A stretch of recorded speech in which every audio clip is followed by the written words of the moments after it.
breakthroughs in their personal growth. If it is, and as a drug of abuse, I don't think that's really a problem, although some people have proven that they can take a great deal of it. Where the pharmacology stands as of 10 days ago or so is it does destroy in the rat at fairly low exposures, in other words, only twice a human level exposure. It destroys certain microscopic structures on the dendrite of the nerve. Now, the problem is no one knows what these microscopic structures do, and there is no behavioral sequelae, great word, no behavioral sequelae that accompany the visible destruction of these structures.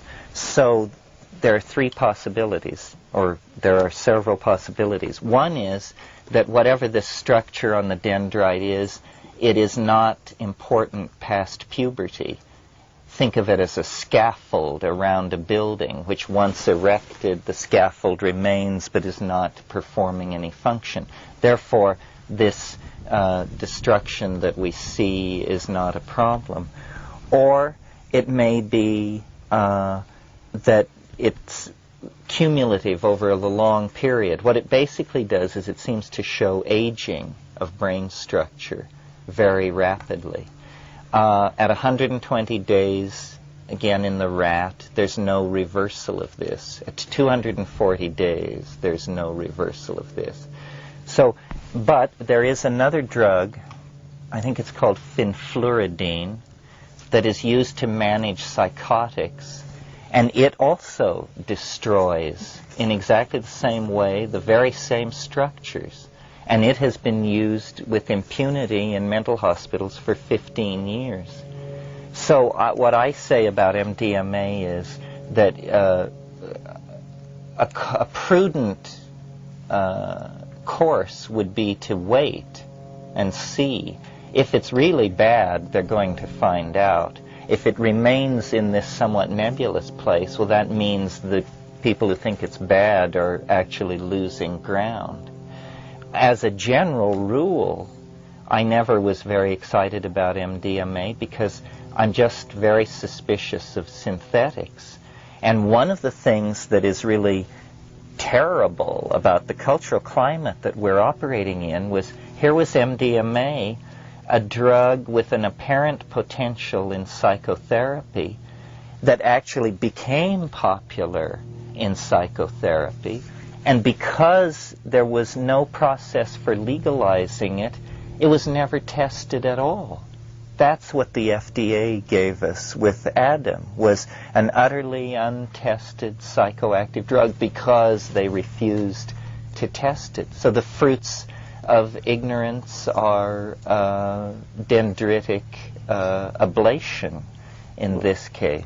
Well, because they refused to test it because they couldn't persuade any drug companies to test it, because the drug companies couldn't market it because the patent had already expired, and it costs the drug company $5 million on the average to, or more, to take a drug through the human and clinical trial necessary before it can be approved and prescribed. But don't you think in a civilized society, if they know people are taking this drug, the government itself should pay for this stuff? And in some other countries that's exactly what happens. In England, for example, it may still happen that way. England may, in fact, still end up with a legal form of MDMA being possible because they run their sort of system a little differently than we do. I think the only thing I would add to what Terence has said, I mean, I basically share those views. I think that in a kind of a basic sense, if you're talking about the whole spectrum of psychedelic and psychoactive drugs, Adam is just not that interesting. It happens to be the most effective drug so far discovered for psychotherapy, for helping people sort out their emotional entanglements, emotional attachments, and balancing out the emotional nature. And that sometimes takes one session with MDMA, sometimes two, sometimes half a dozen in a therapeutic kind of context. And many therapists found that this was the case. And there's a book that we published called Through the Gateway of the Heart, which is available in the bookstore if you want to read an accounts, a selection of accounts of experiences that people have had with it in a therapeutic context. And it's not visionary. Myself and somebody else simultaneously independently came up with the term empathogenic for it, generating a state of empathy. Simply seems to produce this kind of opening of the heart center from which then people can relate. They can look at their problems with empathy. They can look at other people, their relationships, and they can sort of just balance it out, clear it out. But apart from that, once people have done that, number one, people report that after having done that a few times, they can get to that same state of open-heartedness without it. And number two, that nothing much happens. There's very little content. Unless you have a problem to work on, there's really no reason, or somebody that you want to relate to and bond with and explore the relationship, there's really... What we should be doing is really the opposite of what we actually do. When we discover... what we should be doing, it seems to me, is when we discover a synthetic drug that seems to have promise in treatment or whatever, psychically or physically, then we should try to look for the plant or animal analog for it, the natural product that we could then work with in that way. We do the opposite, of course. If we find a plant that's promising, we go in there, we extract whatever it is, then we synthesize that, and then we sell that back to the third world countries. And that often is then completely different, you know. Cocaine, synthetic cocaine, is a completely different story than coca leaf. Coca leaf chewing is a health-maintaining practice. Cocaine snorting is a death-dealing practice. The same difference between sugar cane, raw sugar cane or sugar beet is it's a nutritional food. Refined sugar is probably an addictive poison.